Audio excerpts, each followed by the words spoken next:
This is a unique podcast exploring the criminal justice system and those involved and affected. We'll educate and expose the public as well as potential jurors to what takes place behind the scenes of those who are facing the system. Your host owns a litigation support firm called Justice Technology Professionals, and he works on criminal and civil cases offering support to defendants and counsel. What you're about to hear is an open dialogue, opening the minds to the public to what takes place in reality, as opposed to what you think takes place. Ladies and gentlemen, welcome to the Justice Tech Pros podcast. Here's your host, Dominick Crea. Good evening, listeners. Hope everybody's enjoying Sunday, the end of the weekend. Rainy night, I should say, here in New York. I don't normally do podcasts this close together unless something I want to talk about comes to mind, and that's exactly what happened. Today's podcast is not normally in line with what I normally put out. This is going to be more of a focus of things going on the internet within the genre of informants and podcasts. I spoke about this gentleman in my last two episodes. He has a podcast called Mob Exposed. So if you haven't subscribed, definitely look it up on YouTube and subscribe. It's entertaining, it'll make you laugh, and also it's a little bit different in the sense that for a while now it's always just been the public listening to various informants telling their tales, and this guy is just kind of pushing back a bit and giving them the business. And whether you agree with it or not, that's, First Amendment right. Everybody's allowed to say what they want. And that's what he's doing. He's voicing his opinion, and he's breaking things down. He's breaking episodes down. He's pointing out what he finds to be crazy, what he finds to be inconsistent, and what he finds to be blatant lies.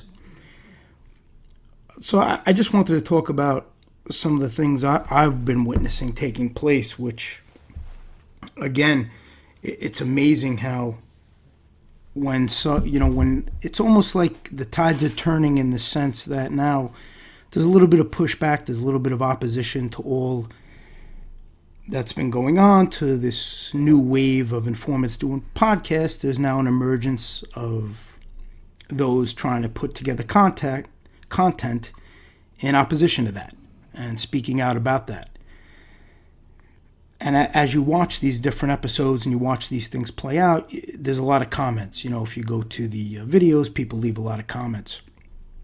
And what is something else, I guess, for not being able to put it in a better way, I just find it, you see a lot of people, a lot of listeners really leaving some crazy stuff, like they're spiraling. I guess fans of the informants don't like somebody putting out opposition and giving pushback to the various episodes that are being put out by different informants. And what I notice is happening is you're getting a lot of crazy comments underneath a lot of these podcasts from this individual, this Mob Exposed. And one of the comments that I saw, people are going nuts. They're trying to figure out who he is. And to me, I think the guy is going about it in a smart way. He's staying anonymous. And that's actually a smart way to do it. I know a lot of people try to use reverse psychology, where they'll insult him to try to get him to tip them off as to who he is. They'll say things like, "Oh, you're a coward." That's just, reverse psychology 101. And normally somebody who isn't in tune to that may fall for it. They'll have their temper get the better of them, and they'll fall for it and spit out who they are or give a hint so they can be found out. But he doesn't fall for that, so I give him credit on that. He probably knows what they're up to. But I'll tell you why I think it is important for him to be anonymous, because just from the comments alone, I saw a comment today. Somebody left that they're willing to pay money to anybody who could tell them his name and his address. Now think about that. Imagine somebody goes on an informant's podcast and says they're willing to pay money to find out where they are, what their new name is, their new identity, and where they live. Imagine the problem they would have. So it's okay for a citizen who's given their peace of mind, sharing their opinion, it's okay for people to try to harass that individual and pay a bounty. I mean, what else could you call it? To really pay a bounty to find out information on the individual, that's okay. I guarantee if somebody went and did that on an informant podcast, they would have a big problem. You know, that's a big problem, whether it's tampering with a witness, whatever charges they could come up with. But that would be a big problem. But it's all right for an average citizen to have that kind of exposure. It's crazy. The double standard's insane.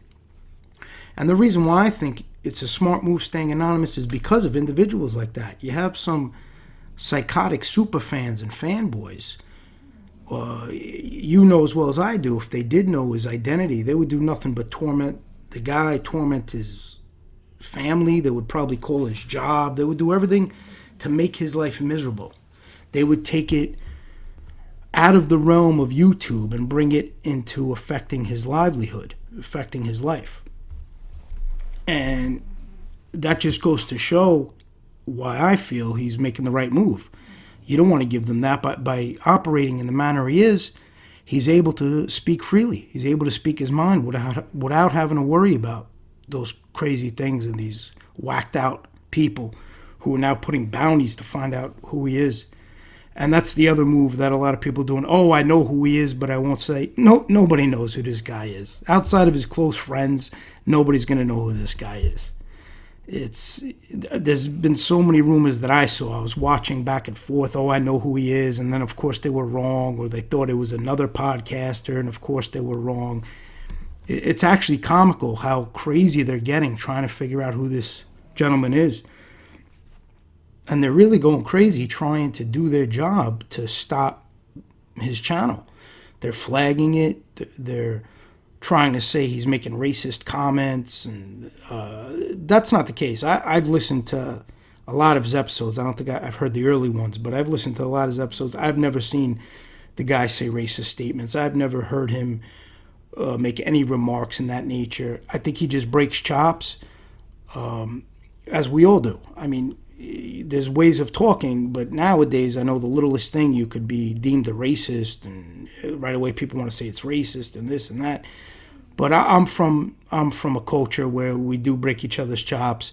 We say things. It's not always PC, but there's no ill intent there. Nobody's racist.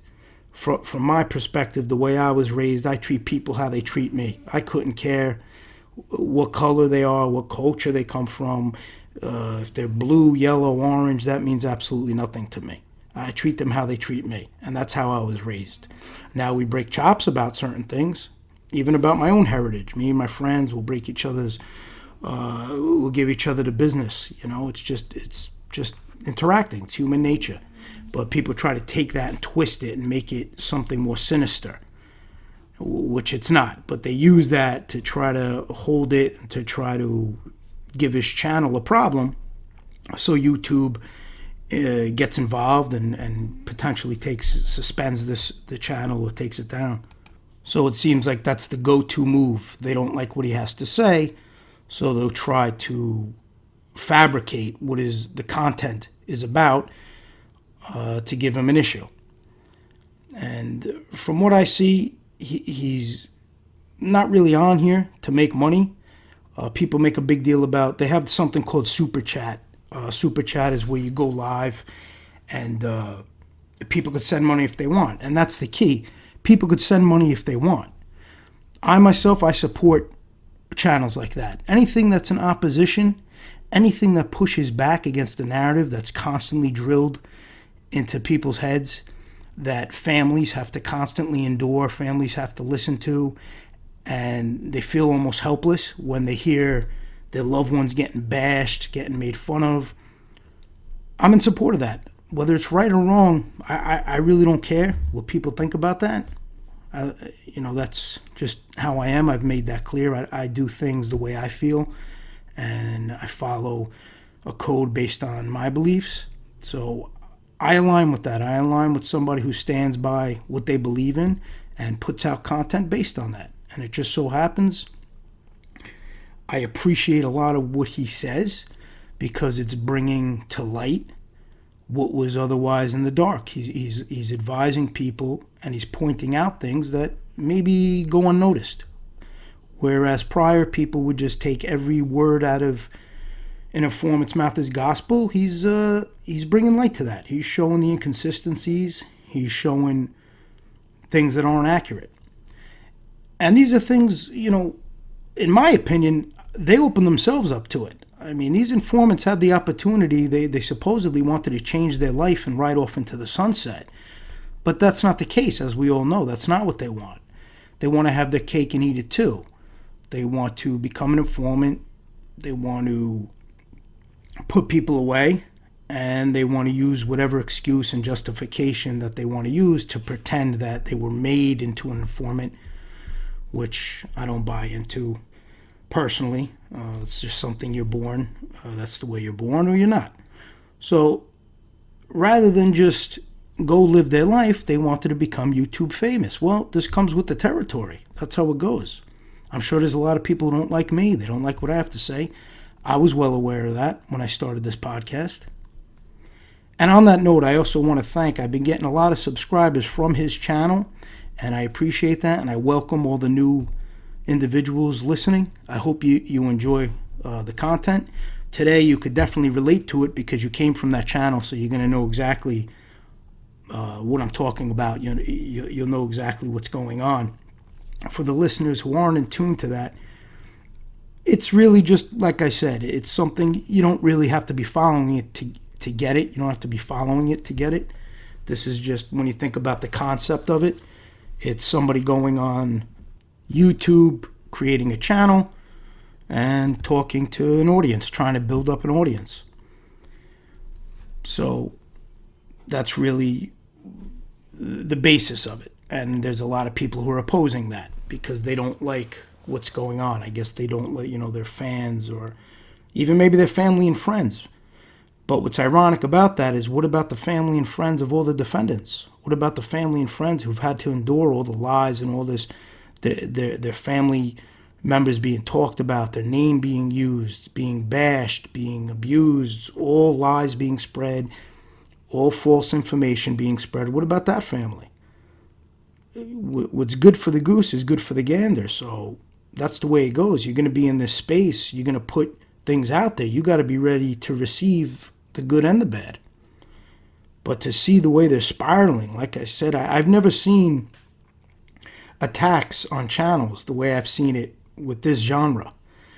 To see people getting so incensed that they're putting bounties to try to find out who this anonymous person is. They're trying to, I picture them in their rooms putting up graphs, like when they're doing an investigation and they have all pictures with the red lines and they're mapping everything out, and they're using like yarn to connect it to different people, creating like a mind map with the yarn. That's what I picture. Just sitting in a dark room trying to connect all the dots, see who's connected to who, see who knows who, to figure it out. And I'm sure there's going to be there's probably conspiracies flying left and right. I'm sure they're going to try to say family members are behind it, or he's working for people. I mean, I've seen that before. They're trying to say he's working for people. It's ridiculous. I don't know the guy, but I will say this: the way he talks, the way he interacts, it's somebody I would definitely have a cup of coffee with. That's for sure. And and I don't mind saying that. So what I do think is going to be a problem is I want to see how it plays out. I want to see if they do succeed in taking down his channel, because if they do, that really is ridiculous, and that's something that people really need to think about and push back against, regardless whether you like it or not. Just to think about the fact that somebody could go on, put up a channel where they're bashing somebody, or they're making fun of people who have been doing that for a long time. Now, it's funny because they'll try to say, oh, he's not acting like adult, he's immature. Have you listened to some of these informant podcasts? Have you listened to them laugh at people? I remember one episode on a podcast, they were talking about making t-shirts up of how somebody looked. The guy has a nickname, and they were going to make a t-shirt with the guy's nickname on it and sell it. They're basically mocking the individual, or they're talking about how stupid somebody is, or how dumb, or how greedy, or how someone's not a gentleman, someone's a lowlife, someone's a junkie. You got to hear what they say. But that's okay. That's all right. That doesn't count for bashing, right? That doesn't count for insulting. That doesn't count that family, friends have to listen to that time and time again. And the funny part is, I'm not connected to the individuals that are usually the topics of discussions. I haven't worked on their cases. I don't know them. But I take offense to it. I don't have to know somebody to take offense or to be able to relate. I can relate on many levels. I can relate. We all know, my story as far as what my father went through. So I could relate to having to sit there in a courtroom setting anyway, having to sit there and listen to lie after lie by these informants who 90% of them didn't even know him, never even met him, and they're allowed to go on there and say lie after lie and have a jury of 12 people believe them. So I could relate to the frustration.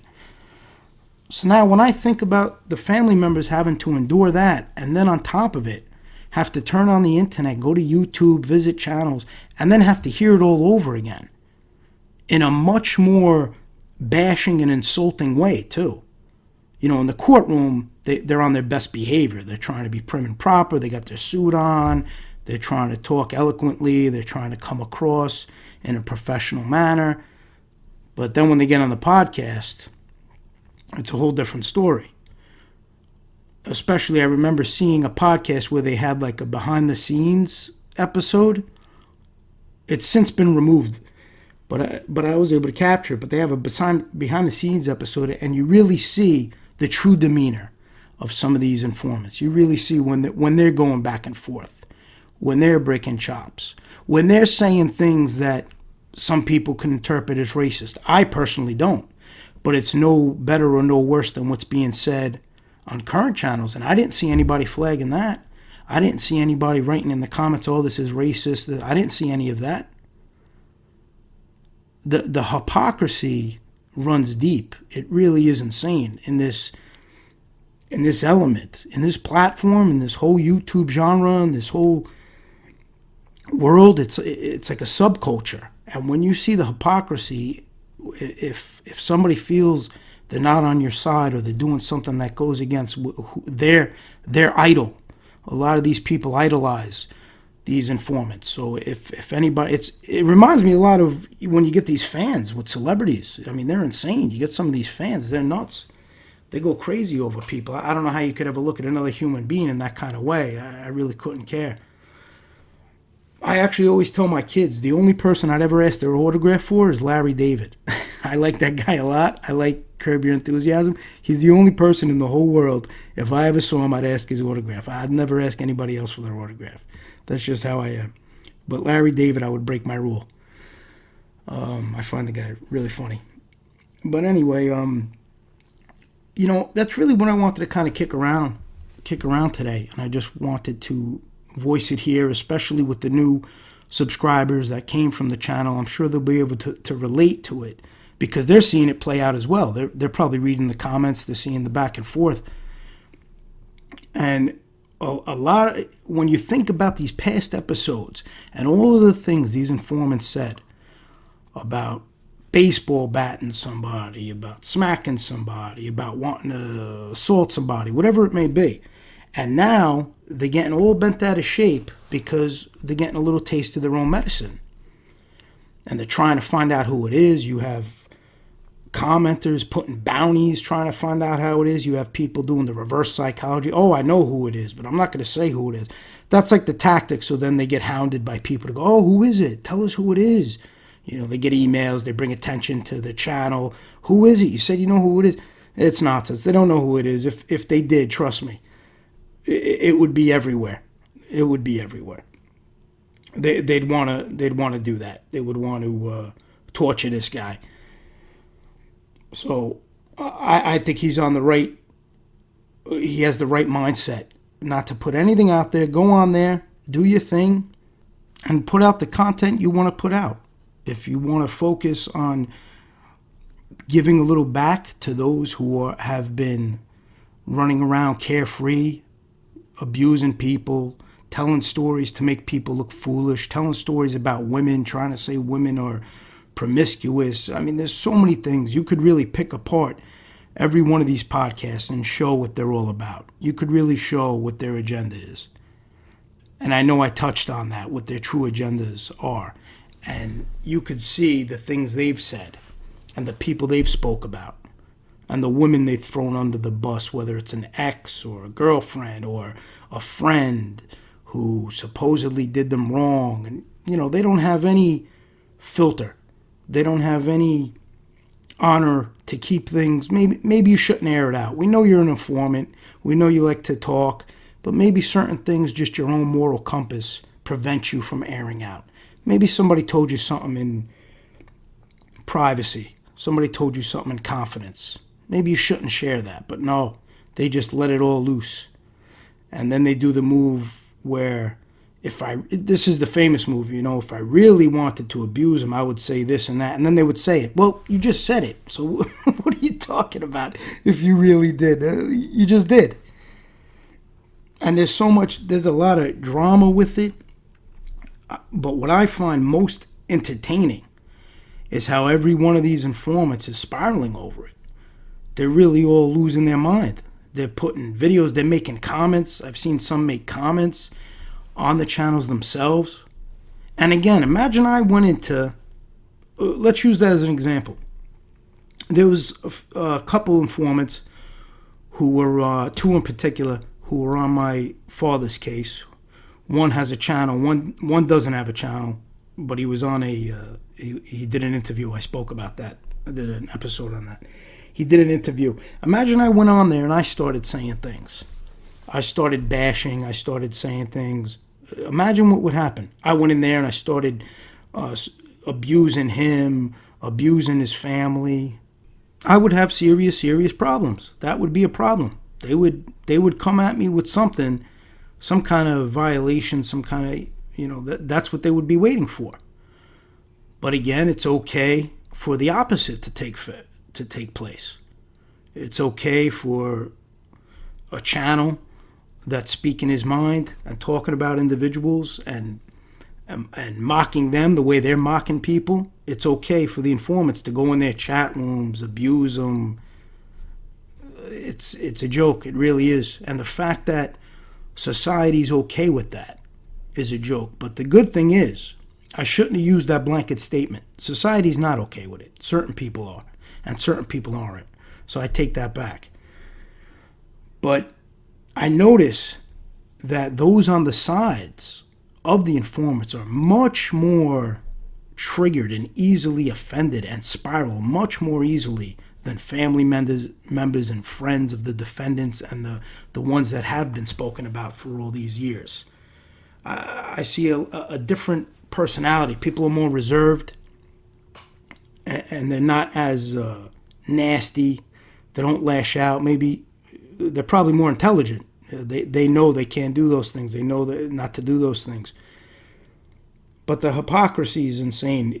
One could do it and one can't. And again, I think of the comments, well, oh, this guy's a coward. He's not showing his face. Coward? How is he a coward? But it's not a coward to go on a podcast knowing you're protected by the federal government. You know you're protected, so it's just the same as being anonymous, because there's an army of agents protecting the individual. That's just how it works. That's not being a coward, going under that kind of protection and talking so tough and abusing people and telling stories and mocking people. That's not a coward, though. That's somebody who's tough and stand up. Come on. Anybody with common sense, if they don't see the parallel there, it's ridiculous. You can't call somebody a coward because they're just staying anonymous to protect their family, but they're saying what they want to say. And they're not talking tough. I never heard the guy say anything tough as far as I'll meet this one. But you listen to some of these informants. Oh, if I was the guy I was years ago, I would do this. And okay, all right. You're scaring people. Stop. Everybody's scared. It's a joke. It really is. And honestly, today's episode, it's not in the normal fashion in which I do things, but I felt so strongly about it because I guess it's relatable. It's relatable that I could see I could see how family members are impacted by that. Being one myself, one could see when you hear somebody time and again going out telling stories and your loved one's away, your loved one's fighting for their life, you're working on cases, you're trying to bring people home based on not getting a fair trial, based on lies that were spread, blatant lies that were spread. And then you have to sit back and endure that, and endure comments, and endure these morons in the forums making their dumb comments, making their dumb remarks, painting family members in a bad light, spreading rumors that aren't true. That's family members have to deal with that. So when you have somebody that is giving it back a little, I support that and I rally around that. And again, I ask my listeners who have that kind of train of thought and want to be entertained, they just want to hear some funny bashing on the other side of things, definitely subscribe to his channel. That's all I could say. And I will continue to support the guy. I don't need to know him. I don't need to know who he is. I don't need to know anything about him. I don't need to know if he lives in America, if he lives in... I honestly don't care. I like what he has to say. That's all I need to hear, and that's all I need to know. I like what the guy has to say. And I'm a pretty good judge of character. Even I could tell by the way he talks. I believe the guy's sincere. I believe he stands by his convictions. And I believe this is something he feels strongly about. And he simply wants to let everyone know. And I believe he could relate to family and to friends of the defendants. And I believe that's why that's a little bit of his fuel. Because he could relate to that. And he understands that it isn't a fair playing field, that these informants could go on time and again. And like I said, they want to talk like they're not cowards. You have an army behind you. Nobody would go near you. Nobody wants to go near you. You have an army behind you. So that is why you're on there talking about people, abusing people, mocking people, talking about making T-shirts of somebody's nickname, and you're mocking people. But in the same breath, you want to say, oh, let's be mature, let's be adults. It's always, people use terminology when it suits them. When they're putting on a front to act mature, then it's about being mature. But once they drop their guard and you flash back to episodes they have done where they're clearly not acting mature, then that's swept under the rug. We gloss over that. It really is. It's ridiculous. But when somebody pays attention and somebody follows these various episodes and they see how they morph and they see how they change and they see the topics and they see the people, you're in tune to that and you see what's going on and you're able to right away say, wow, that's a conflict. That's not what you said 3 weeks ago. You weren't acting that way 4 weeks ago. You didn't say that on episode 5 or whatever. You didn't say it. Now you're saying it now. You just see how it's all changing to suit their current position. So if they want to push that, oh, this guy's attacking people, he's a coward, then they'll try to use that angle, forgetting about all the episodes they did, which were way worse. Because this guy didn't put anybody's family away. He didn't go and make up lies. He's pretty much just picking apart somebody being in a public space. You want to be in the public space. You want to be on YouTube. You want to be on that platform. You want to be on that, make a channel. You want to make money from it. You want to make a career out of it. Well, guess what? That comes with the territory. You're open for that, so you can't complain about it. You can't moan about it. You can't be upset about it. You can't get all your fanboys and fangals to go nuts and threaten people, put bounties on people, try to expose people. I mean, you can. You're doing it. But own it then. Don't act like you're above it all, because you're not. You've been doing it for a long time. Some of them have been doing it for years, some of them fairly recently, but they've all have that in common. They've been doing it for a long time. It's all about stories. And you could listen to any single episode and you'll hear somebody get abused on it. You'll hear a friend of the informant get abused in one way, a backhanded comment, who they'll try to say who is a piece of garbage, who is greedy, who was a womanizer, who tried stealing my girl, there's countless examples. Just listen to the episodes.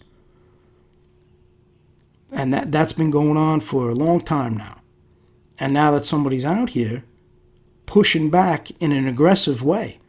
You know, my show's not about that. My show's different, but that doesn't mean I can't relate to it. I try to just appeal to the public. I try to reach jurors. I try to change perspective. I try to just enlighten people on how things operate. So my style is completely different, but that doesn't mean I can't relate to his style. I get it. Trust me, I get it. There's plenty of times I would love to come on here and really rip things apart and really rip into people the way they've ripped into family members or people I care about. I mean, that idiot I spoke about, that Frank Pasquale, the third, that winner, I would like to come on here and rip him apart. He made some disparaging remarks regarding family members. I would love to come on here and really rip him to shreds, but I'm not going to do it that way for a variety of reasons. Okay? It doesn't make me tough to sit here and talk into a microphone and do, you know, I know they think they're tough and they're animals and they're killers and they're crazy. Nobody's crazier than them. They're the craziest people in the world. We get it. We get it. You're intimidating everybody. Everybody's scared. But that's how it goes. That's what we got to deal with. That's society. That's the leeway they get. That's the platform they get.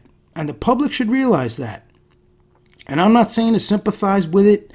Nobody needs that. No family members want sympathy. But recognition is what's important. Recognize what's taking place. Put it in perspective. Put yourself in those shoes.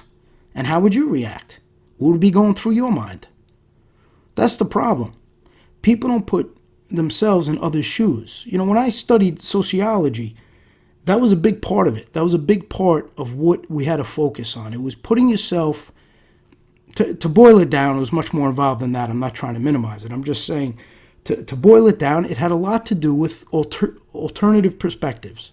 Being able to relate to someone who comes from a different background than yourself, somebody who's in different shoes, somebody who had different experiences.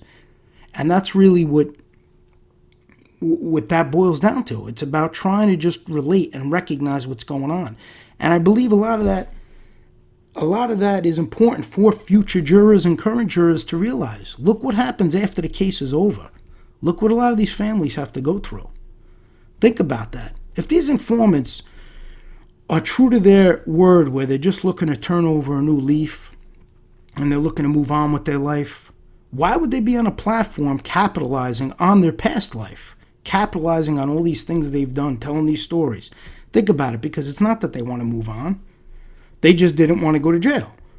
So this is the second best thing. They could still play the part. They could still act as though they were whoever they perceive themselves to be, get paid for it, and not be held accountable. It's a win-win. And that's why, although it's entertaining, and for me, I find it funny, and I'm a night owl. We know that I don't sleep much. If I get a couple hours a night, it's a lot, which is terrible. I don't recommend it, but it's just the way it goes between, when you have a lot going on. So he goes on night sometimes. He goes on early in the morning. And honestly, it's a breath of fresh air, because I get to laugh at 2, 3 in the morning. I'm cracking up. And I'm enjoying myself a bit. I enjoy listening to the content. I enjoy laughing late at night. My wife probably thinks I'm out of my mind because she'll hear me cracking up. But it's entertainment. He's putting out entertainment. And I try to take things and make a teachable moment out of them for the listeners. And the teachable moment on this, even though it is entertainment is just the bigger picture here. Just realize what's going on and just look at what happens when there is pushback, when there is somebody, when there's a little adversity. Look what happens. Now that they have an adversary, look what happens on their level. And he's giving it back to them in the same context they're dishing it out. They want to act like, oh, he's acting immature. No, actually, he's giving it back. He's giving it back. I don't know what podcast they're listening to where they think they're not abusing people, where they think they're not insulting people. You're talking about somebody's dad, somebody's son, somebody's uncle. You're talking about mocking them, making T-shirts, making fun of nicknames, making fun of how they conduct themselves. You think that's flattering? You think a family member wants to hear that time in, and day out? I mean, you really think that? You're delusional if you think that. Now, we do know a lot of them are delusional, but this is the next level of delusion. And that's the sad part. They really fool themselves into thinking what they're putting out is any different. It's not different at all. It's the exact same thing. It's worse, actually. Because on top of having to hear that, they're putting people away. So it's worse. They can't complain that they have it, that this guy's doing more damage. That's not the case at all. He's giving a little pushback. He's giving them a little banter. They're putting people away and abusing them on top of it. There's no scale. Doesn't even compare. You quantify that, and one is very lopsided. So to try to act as if what he's doing is so against, shouldn't be allowed, why is he doing this, he should just move on, why is he focusing on us? Well, too bad, that's what he decided to do. Why are you focusing on people? Why are you telling stories at people's expense? Why are you trying to throw people under the bus? Why are you mocking people? They really need to take a look in the mirror and realize what they're putting out and the things they're doing and the impact that has. But they don't want to do that. They just want to talk about subscribers and views and monetization and commercials. I mean, these things have commercial after commercial when you watch them too. And I said that from day one. I'm not here to make a dime off of this. This podcast has done nothing but cost me money. But for me, it's money well spent because I know that I'm doing what I can with the tools I have. I try to, and I don't care if I change one person's mind in the sense that they look at things a little differently and they give somebody a fair trial. For me, that's a win. I get one person who serves on a juror and they flash back to some of the things I spoke about and they give that defendant a fair trial. That's a win. It's worth whatever I had to put into this. I'm not here to make a dime. I'm not going to monetize a thing here. That's not what this is about. I have work. I have an occupation. I've been working since I'm a kid, since I'm 16 years old. I've been working. So I'm not worried about any of that. That's not what this is about.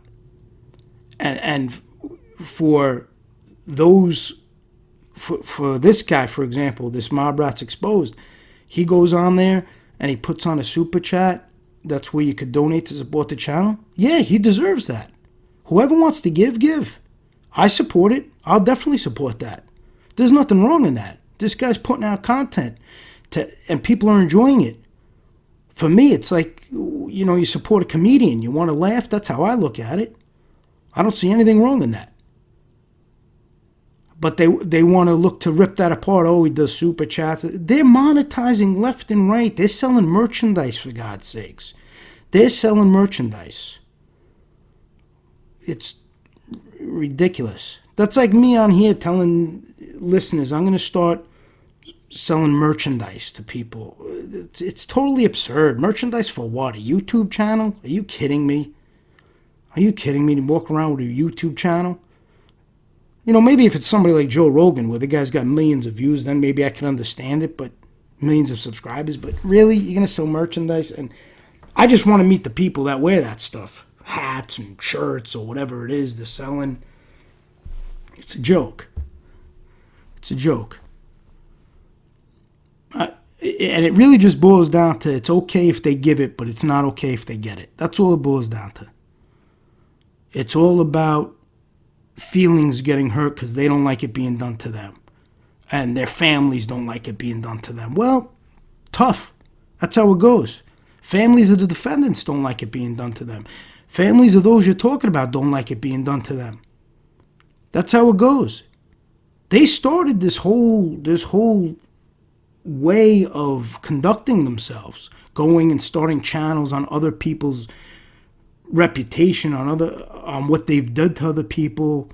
They're always talking about individuals. They're always bringing up names. They're always talking about who they were friends with, who's not a good guy, who's this, who's that. If you go through every one of the, and honestly, don't even take my word for it. I'm a big fact check guy. So go and listen to the episodes for yourselves and write down every name that they bash in one way or another. Write down every name. Compile a list of every name of somebody that they said something disparaging about in one way or another, that they threw under the bus, that they gave a backhanded comment to. Write down every name and then think about all the people affected to that person. Go through each one. So you got one person, what do they got? 10, 15, 20 people in their family, in their friends, 50 people. Now take that by 10, times it by 10 people. You got like 500 people for each informant that they're on there that are getting affected by their words, time in, time out. And it's ridiculous to act like it's anything but that. That's all it is in a nutshell. That's what they're doing. So to try to minimize it and to try to act like we're putting out content, what are we doing? And then they want to act, I spoke about this last episode, they want to act like everything they say is gospel. No, that's your side of the story. Stop putting it out there that it's factual and it's documented and that's the way it goes. I guarantee we bring in the other players who are involved in your little scenarios and we'll get a different story. So stop claiming that it's factual. Alter what you're saying. Say, this is my perspective of what took place. This is how I view it to be. Then maybe at least you have a little dignity. You're not trying to act as if you're giving fact by fact. It's not fact. It's your facts. You could have opinions, but you can't create your own facts. We don't know what the facts are. That's the truth. I would need to hear all the different sides to it. I would want to know what took place with the story before I start drawing conclusions. So when they come on here and they preach and they want to talk about how they're born again or how they changed, they didn't change anything. Nothing's changed. Nothing's changed. The only thing that's changed is they changed occupations. Now they're making a living on YouTube. Well, they're trying to. I don't know how much they could really make on it, to be honest with you, but they're trying to make a living on YouTube. They're attempting to. That's really all that's happening. So that's really all I wanted to kick around tonight. I think I made myself clear. I think it was entertaining. As I said, I know this isn't my normal format. I try to expand a little more and give different perspective on things. I think I did that somewhat. I think I explained how there are two sides, and I think I explained how the supporters of these informants are just spiraling out of control, and they're putting bounties on people. They're trying to get channels shut down. Excuse me. And none of that has happened prior with all these informant channels. I don't see any of their channels getting shut down. I don't see their channels getting flagged. I don't see all the controversy with that. This was going on for a long time. Now this one guy comes out, he's been going for about a month, and there's all kinds of chaos about it. All kinds of chaos about it. And the informants are talking about it, and they're going back and forth. As I said, some are leaving comments and chats and this and that. It's a joke. Well,